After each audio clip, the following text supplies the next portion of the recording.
Pernah jenuh nggak dalam tugas-tugas Romo sebagai imam?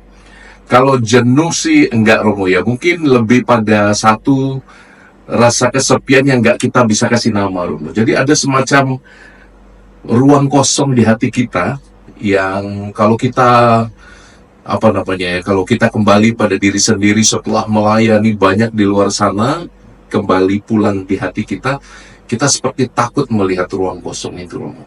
Dan bahkan kalau kita sedang masa desolasi, masa kekeringan rohani, ruang kosong itu bisa mengeluarkan suara-suara suara yang menggoda kita untuk tidak setia. Kamu tidak berharga, siapa kamu? Kamu orang berdosa, kau mau melayani Tuhan, kamu semua keburukan-keburukan yang kita nggak bisa kasih nama bahkan. Itu datang dari ruang sepi dan hampa itu, Romo.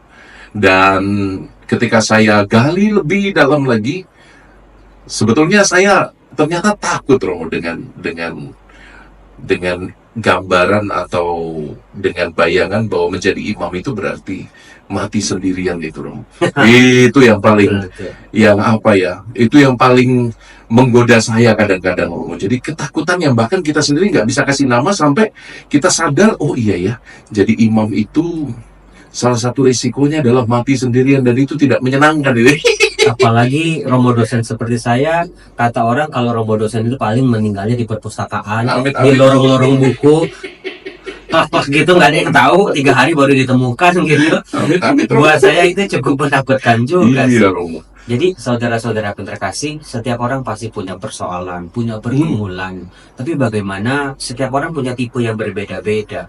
Ketika dia bergumul, ada yang larinya me time, ada yang larinya ke Bali, ada yang larinya kuliner, ada yang larinya kemana. Kalau seorang Romo Koko ketika bergumul itu kemana sebetulnya? Ke Ibu Maria.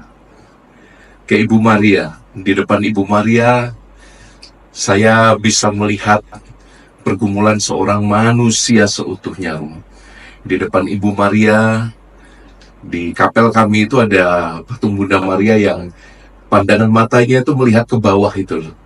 Dan ketika saya berada di depan patung Bunda Maria itu, saya menghadirkan Bunda Maria bukan sebagai figur surgawi, figur ilahi, walaupun beliau adalah manusia super, tapi saya memandang beliau sebagai wanita sederhana yang dengan ketaatannya menerima salibnya dan mengatakan ya pada firman Tuhan.